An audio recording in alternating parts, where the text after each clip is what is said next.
go. All right, and you can see the Rumble banned away. The Udyr Seraphine also taken away by BVO. FGCU gonna opt for a Thresh, Zoe, Aatrox ban. Nothing targeted this support or just quite yet, except for the Seraphine. I like that. It is a very strong champion. We're gonna get the Kaisa though in for FGCU. Hecarim first lock for VBO.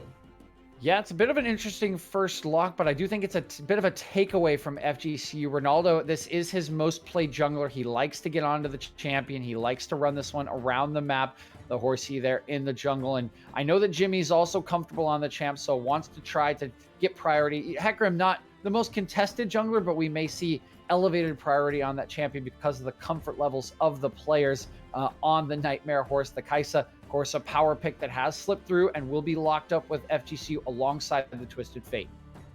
Yeah, and this is what Red Side can do so well. You get one contested pick that's not super high priority, but then you can grab two incredibly impactful champions because of it. Kaisa, Twisted Fate operate extremely well together.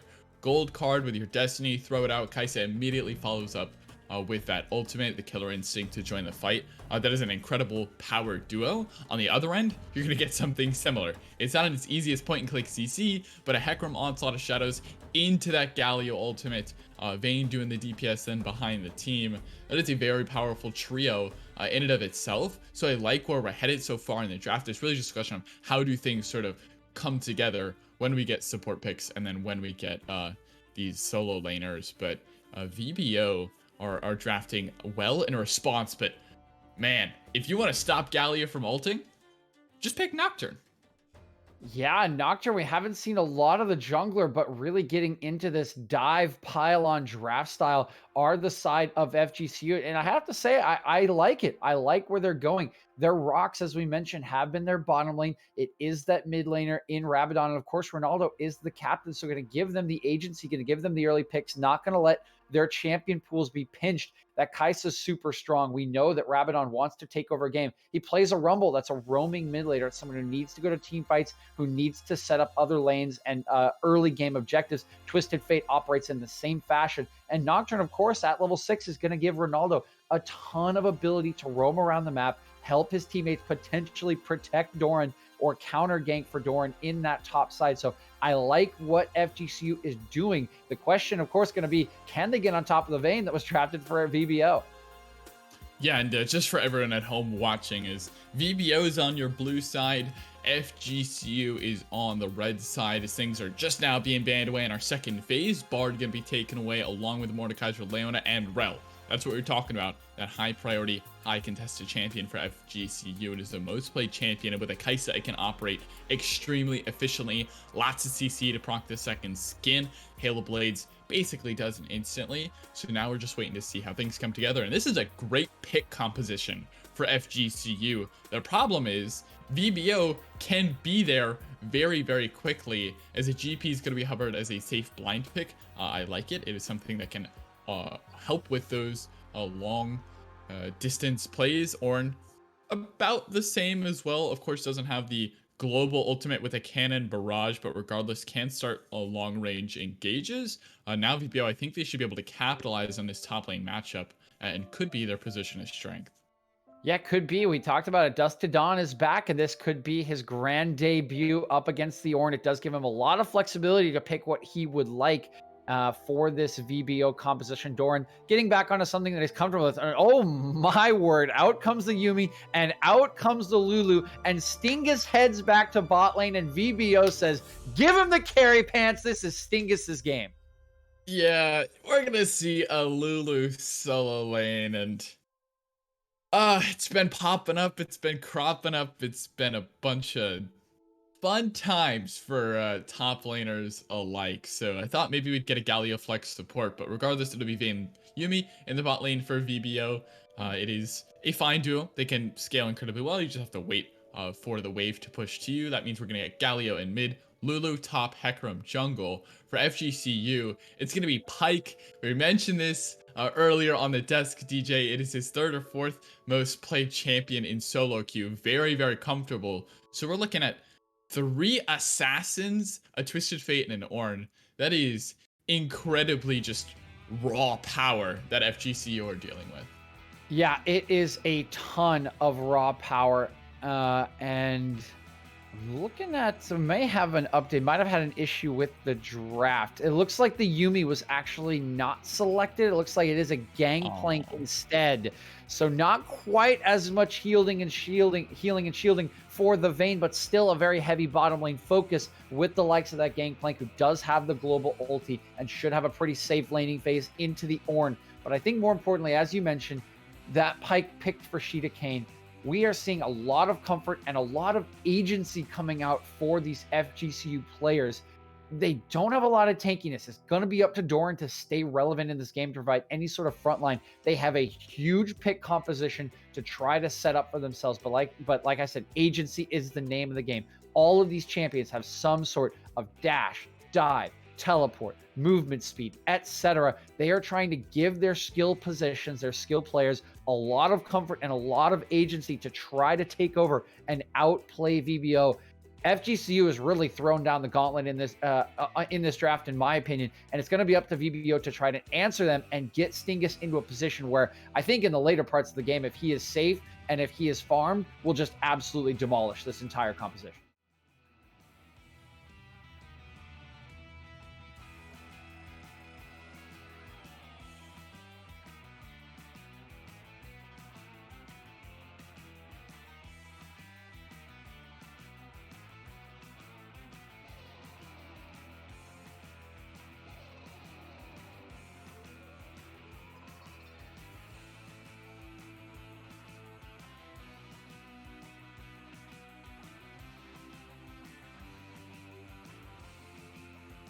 To look at the first use of every ultimate, and especially with champions like Twisted Fate and Nocturne, if you don't get a good power combination,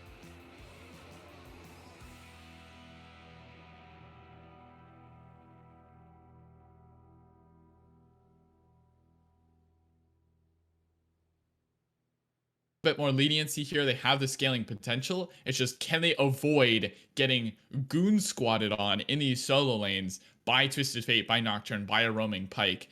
Their vision game needs to be on point. They need to be very wary when level 6 comes in.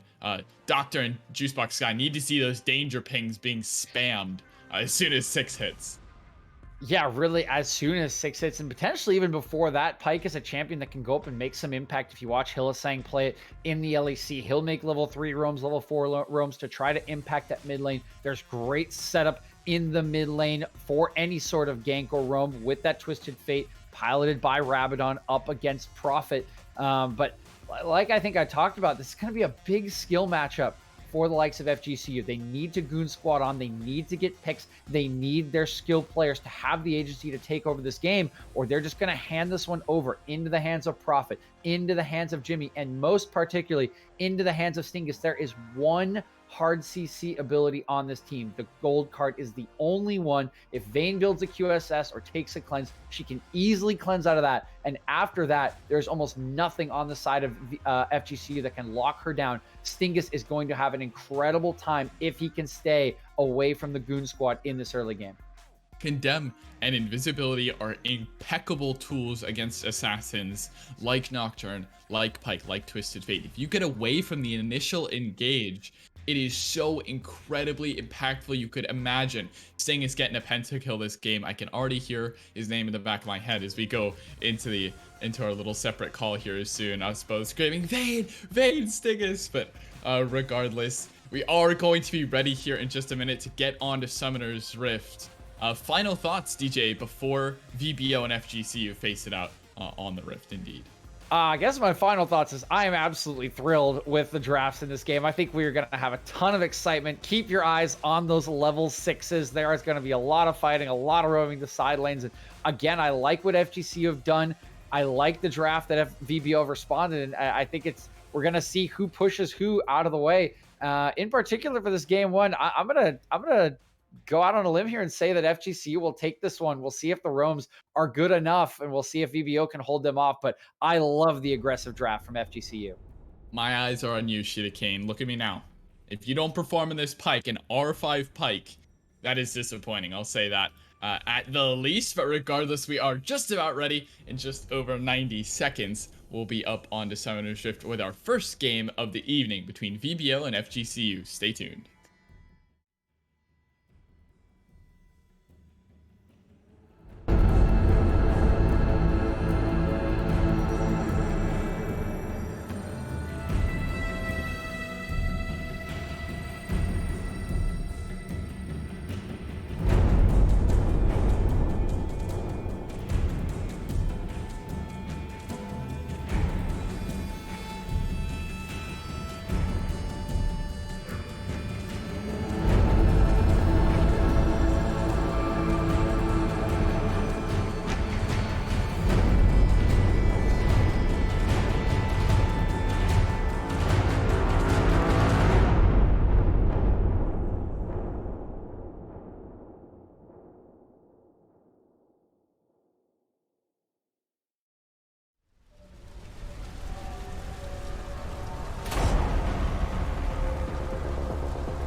Welcome to the Rift, ladies and gentlemen, as we get into game one between Vlad Banners and FGCU. My name is Juicebox Guy. Joining me for game one is Doctor. And Doctor, all the eyes are on the bot lane, but are you thinking anything different here?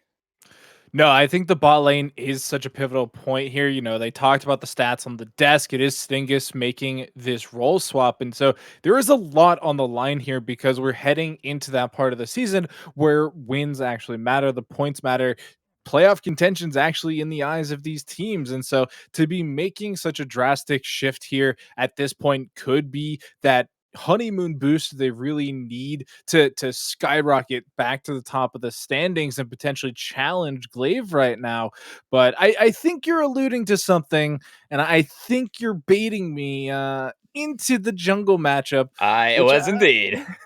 I mean, it's an interesting one, to be honest. I mean, Hecarim, he does have his strong points. Divine Sunder is absolutely nutty right now. We've been seeing it pretty much across the leagues. We're seeing it everywhere, both in NAAM and other professional scenes. The Nocturne is new. I do remember Vedius was talking about a couple different build paths that he can actively run right now. This time it is going to be that lethal tempo route. So looking to try and drain tank away and really do some damage in these later game team fights. Yeah, no, Jimmy versus Ronaldo is, in my opinion, the most important matchup going into this bottom side, if that makes sense, because what they decide to do early on in the game could completely dictate how this bottom lane matchup goes. Lulu into Pike. You know how they say supports win lane, but ADC wins game? Well, Lulu into the Pike is a really good matchup for the Lulu, depending on how the Pike plays it. If the Pike can hook the Lulu, that's pretty Pike favored. And if Lulu can polymorph the Pike, then that is literally just a helpless squirrel walking around. So I'm really interested to see what Jimmy and Ronaldo do in order to impact this bottom side here. And you can already see Jimmy making his way on down. Yeah, I think that pre-6 is going to be very interesting as we do see Stingus getting aggressive. Yeah, Stingus already incredibly low. Nice stun there from Sheeta, and Kane is unable to get her done, but Thomas will trade one back right there. However, the Hecarim gets the 2 for 1, and there's a DC. No! Unfortunate indeed, but that was a great early play from VBO. Yeah, that was an amazing play coming out from VBO, but an even better play from Sheeta Kane. They get that flash forward, the 2-man stun onto Stinkus and Olsen, and that was so critical. Without that exact play, it's a 2 for 0. No chance in my mind, but for right now, we are getting a little bit of lag on to VBO Jimmy, the jungler there, who got a kill and then immediately lagged out. So that's just how that plays out. But I mean, yeah, back to that bottom lane play. You saw them get so aggressive. Stingus got exploded by the enemy bottom lane, forced that flash out very early, then got stunned up. But I mean, it just worked out perfect timing. If Jimmy's even a little bit later to that fight, then Stingus doesn't get first blood and it goes over to probably Tomas there. But they still manage to stay strong. They get there just in time, and it does give first blood to Stingus and third blood to Jimmy. And we've been talking about the Hecarim because when he gets ahead, that Divine Sunder build that they go right now absolutely melts people with no chance at recovery. Yeah, absolutely. Jimmy is going to be feeling pretty good about himself on that play. And you know, this is the classic example of mechanics are great and all, but decision making is what can truly win the game. The really intelligent pathing from Jimmy to just clear that bottom side jungle, go straight to that bottom lane and start wreaking havoc. That is automatically gonna put VBO in a better spot early on. And yeah, Ronaldo, he's going for the full clear here, but because Jimmy was able to get to that bottom lane quicker, mechanics be damned, they still were just unable to get a favorable trade there. So yeah, Sheeta Kane came in clutch with a beautiful stun, but a 3v2 is still a 3v2, and because of it, they are still going to be down a kill and already about 700 gold early on. Yeah, and so quick update on the pause at home, folks. VBO Jimmy's computer has caught fire and exploded. So they are trucking in the backup computer, also known as the brother's computer. So we'll hopefully be getting that back shortly. I do notice that my game timer has disappeared, or pause timer has disappeared, so I don't know how long we've been here.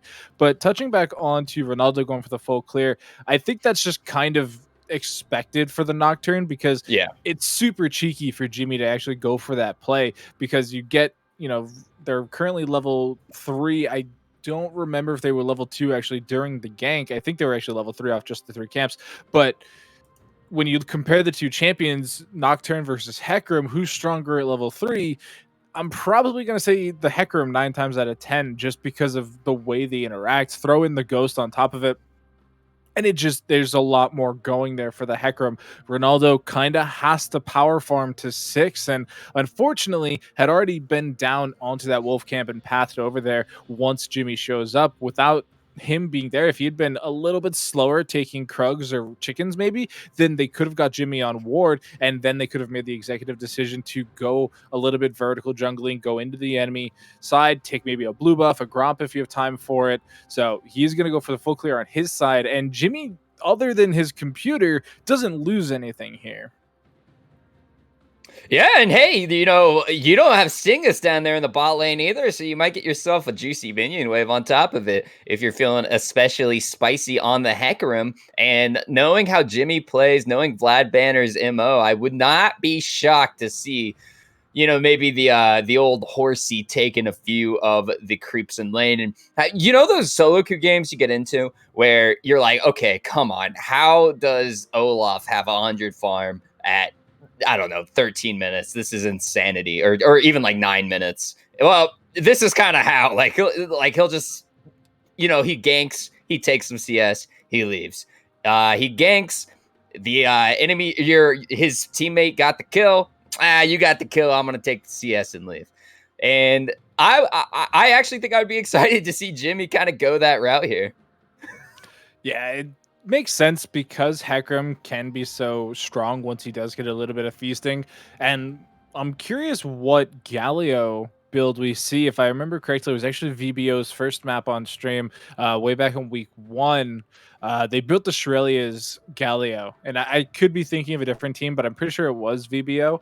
And if we get that type of build path again from Prophet here, that's even enabling that Hecarim even more. You get that team-wide speed boost, you throw the charge on, you throw the ghost on, and who's surviving that on the side of FGCU Thunderbirds? The only real option would be a spell-shielded Ronaldo or Doran, who does have a lot of armor in their kit coming because they don't have to deal with a lot of magic damage. It's a support Lulu and a mid lane Galio. Doran can just build a Bramble Vest, build a Sunfire Cape, build Dead Man's Plate, and just never die, except for the pesky true damage, but I may have forgotten about that. Yeah, it happens to the best of us, and I still think that that's not even that big of a worry. I mean, already Stingus, he does have that first kill, but it does take Van a while to get to true tank shredder form, and if Doran can sort of, group up a little earlier, maybe they could get some big team fights before Vane's able to fully come online. She doesn't have either, or Stingus doesn't have either of their buffs. So while the bottom lane of FGCU is completely empty on summoners at this point, it's still always pretty scary to have your ADC without any buffs on either side. And while, Lulu has that flash, great. That's awesome. Like, what is she going to flash forward and polymorph someone? I mean, let's get crazy with it. Quick update. Apparently, we have a few more minutes before League of Legends is ready to go for Jimmy. And the good news is the client updating and installing takes a lot less time than it used to. We don't have that 4-hour download anymore. I mean, maybe you don't. I do know there are those of you, unfortunately, out there that are still working with Sprint wireless internet. Maybe not in chat, but they do exist out there.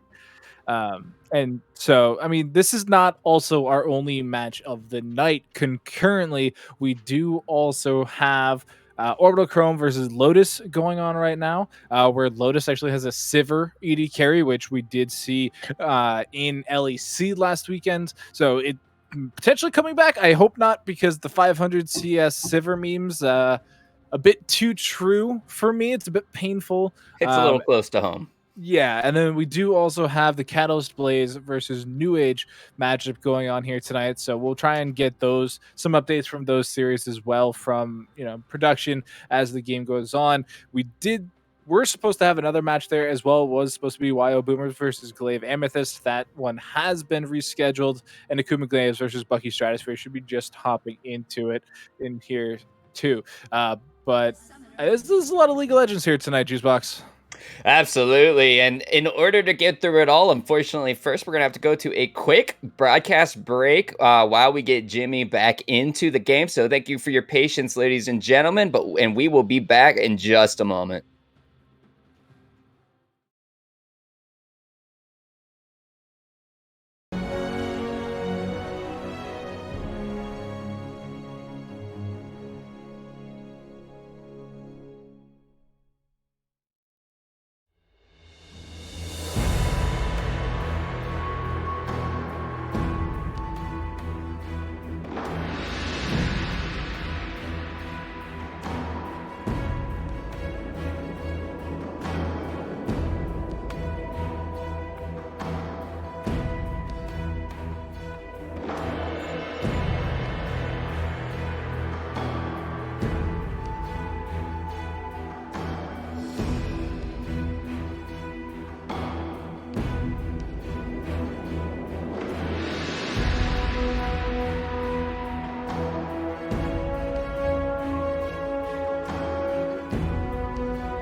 Welcome back, ladies and gentlemen, to the first successful Excellent C replay. It only took us about 12 minutes to set up, but we are ready to rock. We were just so excited about that first blood sequence. We had to bring it to you live again. Rabadon, get a little fancy here. Yeah, there's the ignite. Is it gonna take him down? Oh. It's gonna be super close. I think Galio should be okay. You can see him just chilling with a sliver of health. So yeah, he's gonna be a-okay, but is forced to back on level 3. And with Galio, that feels pretty unfortunate. Only 500 gold as well, so we'll be a little bit short in the items they can actually pick up for it, as we do see Ronaldo there finishing up. Prophet's actually hanging out in lane. They got the pony. Jimmy is coming upriver, so he's not going to be going towards Twisted Face. So lower your excitement there. Stingus, however, chunks Tomas for half of his health, maybe a little less than half. But hey, take a look at Rabadon. He's actually getting some of that jungle vision that can really be crucial to a Twisted Fate's success. Yeah, Oh my gosh. Oh, the stun even went off? That's pain. This is the power of the Lulu right now. She was buffed recently, and there's just a lot that you get out of the champion now. This is very reminiscent of an old composition known as Caitlyn Lulu that was super impressive for a lot of teams, and a lot of players were just absolutely nutters on it. But the Vayne is actually relevant now. Caitlyn just doesn't exist in the current meta. That's why she's getting some buffs. Thank you, Riot. Nothing else in that patch is good, but at least we got Caitlyn buffs. Man, Sheeta Kane is really doing the Lord's work here on the bottom side for his duo. And yeah, he got chunked out pretty hard, but really, I think he's the only reason this is remotely competitive for these bottom laners. As you can see, Kai'Sa's actually up a few CS, though. Tomas, oh my gosh. Almost. So I do want to say, this is a level 1 Silver Bolts, by the way. Level 1. This isn't like level 2, where you get some cheesy, like, extra damage out of not maxing Tumble. It's just 1. So it's just the absolute base Silver Bolt proc that we're seeing just chunk them out so hard. And this is a lane that is very good for VBO. They can keep this pressure up. They can keep the Kai'Sa just non-involved and keep Thomas on that low creep score that we talked about earlier. Then the Vayne's just going to carry. There's not going to be an opportunity to shut her down, barring some shenanigans with double global. Yeah, and you know, this is all thanks to that gank from Jimmy. I mean, that set them so far ahead and put them in such a good spot that now Tomas is just struggling. The guy's got 3 long swords, and sure, that is a part of Tomas's build path here. But it still feels bad when you can't just get to that next level, when you have to back because a little Lulu just put you down to about 30 hit points. And honestly, just from a mental side of things, it really can start to get to you. I do love what we're seeing from Stingus, though, actually going for that Berserker Greaves rush. It does slow down your Mythic quite a bit, because it's 1100 gold on something that doesn't get you towards your Mythic, but it's just such a great start. The Silver Bolt procs are already proven to be a problem. You get the bonus move speed. You can follow up on Olsen's Glitter Lances a lot more easily and become even more of a problem, more of a menace. Plus, you can dodge out on the Pike just a lot more. Shootakan, yes, they've had some amazing hookbacks. Yes, they've had some amazing stuns, but all you gotta do is walk sideways, and it suddenly becomes a lot less of a problem. So boots do help in that. Well, you can see Ronaldo kind of cheating his way to the middle lane there, but with Hecarim and Gangplank hot on his tail, they pull the plug on that play pretty quick. And what you doing down here, Dustodon? He's just exploring the river, getting his boots a little wet. But yeah, no, I mean the Silver Bolts are fairly brutal for how under leveled they are, and Tomas and Sheetakane just have to sit here and take punishment. Fight after fight. If the Kai'Sa just wants to farm, like, it's not even if they want to try to go for maybe a little bit of a scrap. It's all coming down to just, hey, I would like to get that CS, and Lulu says, okay, cool, then I'm gonna chunk you for 200 health. Yeah, I was about to say that, you know, a lot of people will look at this lane and they'll be like, oh, Stingus. Spell Shield was nice, but the taunt was nicer, and here comes Jimmy. Oh, beautiful flash. However, Onslaught of Shadows is going to secure that kill up. Gold card grab, but a great cannon barrage. And Dust to Dawn gets a kill without even having to leave his farming simulation. He is going to be feeling simply giddy after that. Oh no, he missed the barrel! Everything falls apart! There was top of the world to the deepest ocean, and he lost the cannon for it too. It's not worth it, man. Just take back the kill, give me my cannon. But, oh man, great plays across the board there. The movement across the map coming in from VBO has been so perfect on a lot of different levels. We're seeing both top and mid group up with their jungler to steal away the buff, and then they actually catch the vertical afterwards because Ronaldo, they recognize where they are. They saw them on the ward, tried to make some sort of play to trade it off, but they just killed the red buff too fast on the top side and brought it back. We're going to see an ultimate out of Shidakan, which is it's a cooldown you kind of want to have in play. Yeah. But no, I mean, the movements, again, from VBO, it's amazing. It's problematic for FGCU if they can't catch up in speed. And I wanted to talk about how Stingus was probably going to get a lot of praise for this bot lane, but Alson's Lulu is just support gapping the Pyke right now, and it's not Sheeta's fault, right? Like, it's a Pyke into a ranged matchup, and Lulu is very strong right now, and there's just not a whole lot for him to do about it. Okay, interesting. Oh my gosh, Prophet is smacking Rabadon around, just junks him for half his health. Electrocute proc just reminds us that it's there, doesn't actually really get anything done. And yeah, no, whenever I'm playing against a Lulu, hold on, Rabadon, ultimate to the bottom side, Destiny was used, and Rabadon's like, I've got more than I bargained for. Prophet is here as well. He did have that follow-up, and now it is a 1-for-0 on maybe the first true proactive play we have seen from FGCU. That's the last thing you want to happen. Alson's going to continue just being a pesky little support. The Pyke has just been a complete non-factor so far. They tried to get something going there. They had the teleport in with the Destiny. Shidakan looking for more, but they've already been connected to a wall at the very beginning of that play, and it just completely nullified it. And it left Rabadon out to dry. It was full on bait, hook, line, and sinker for the Twisted Fate.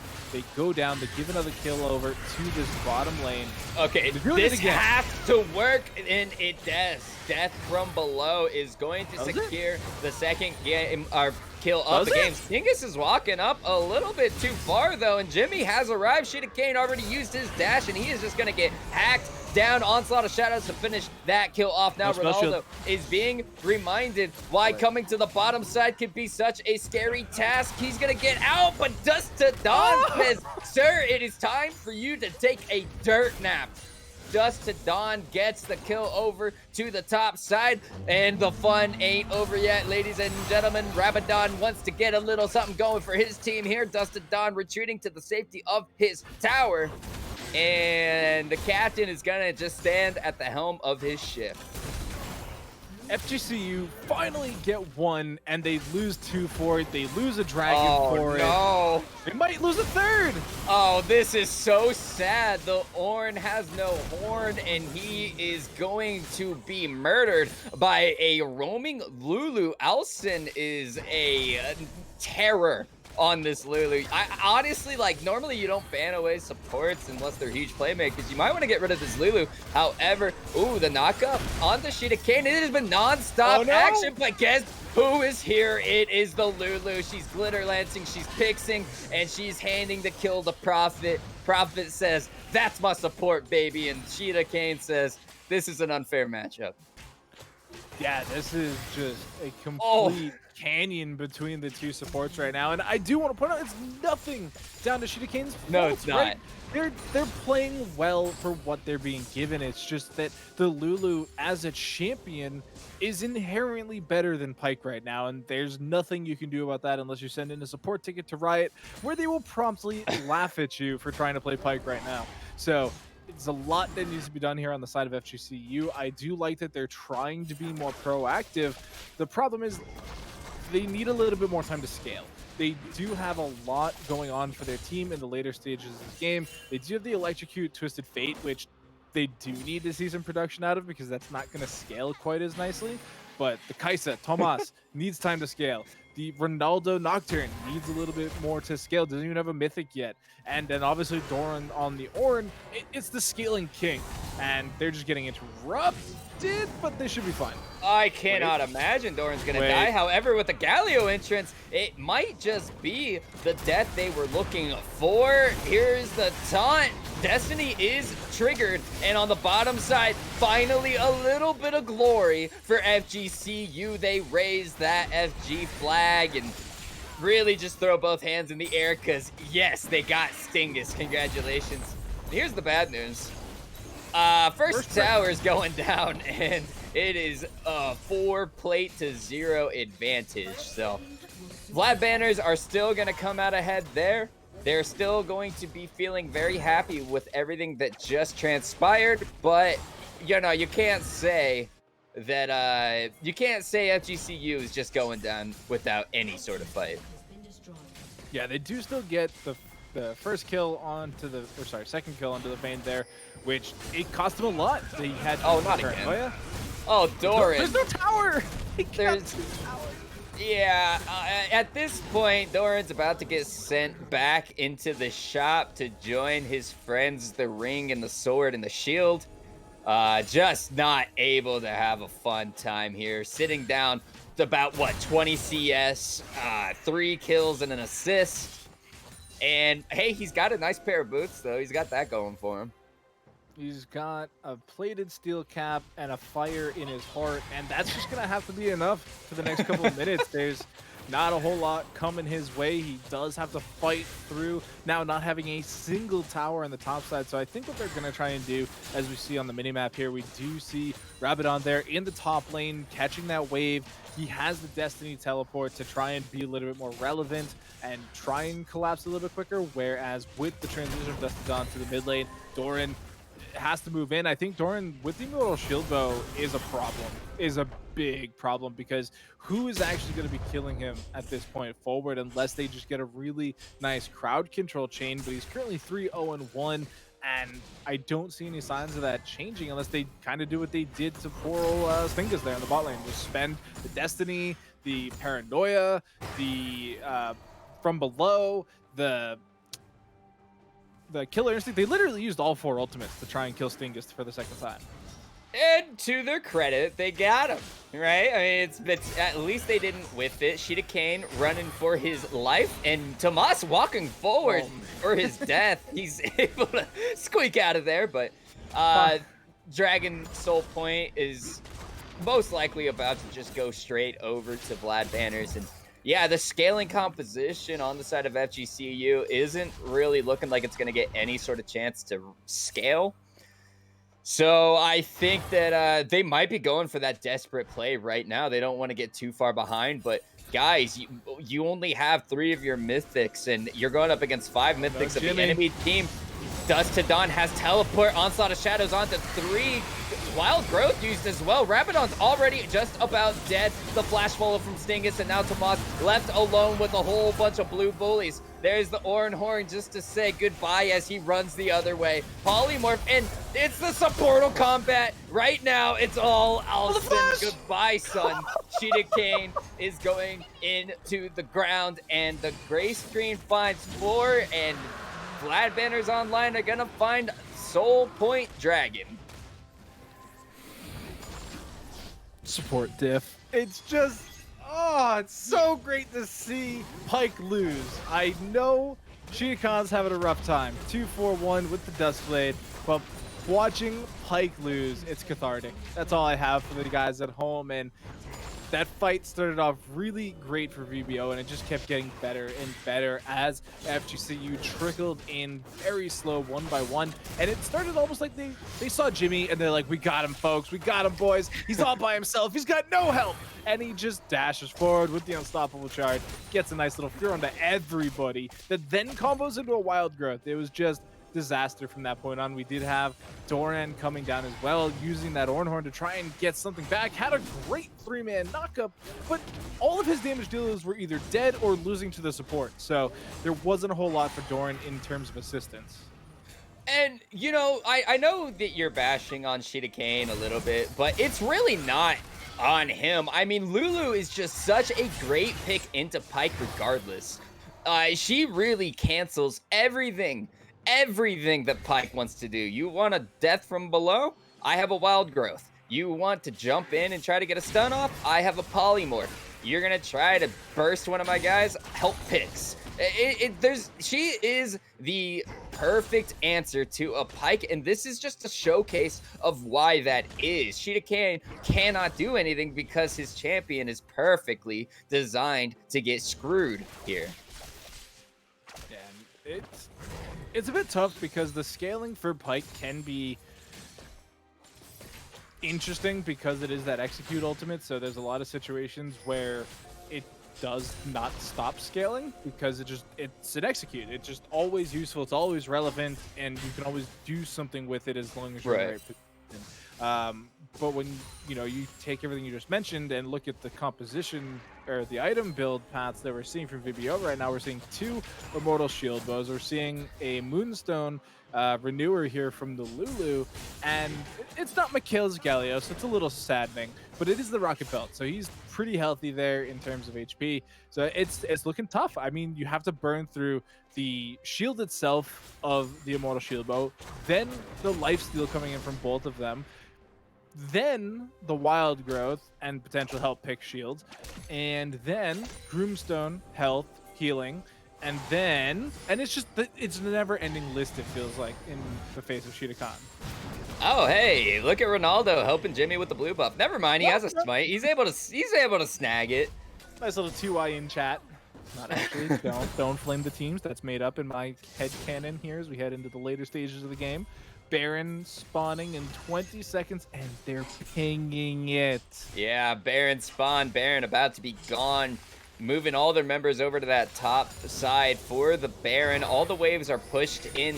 They know that the jungler just reset. They see Twisted Fate over on the bottom side, and wow, yeah, they have a lot of collabs to get here. I mean, they have everybody who's not here with globals. I don't know if they even win the fight if they come down here. It's such a dangerous proposition for them, and Baron is getting started. It's getting shredded. Stingus is burning through this bad boy.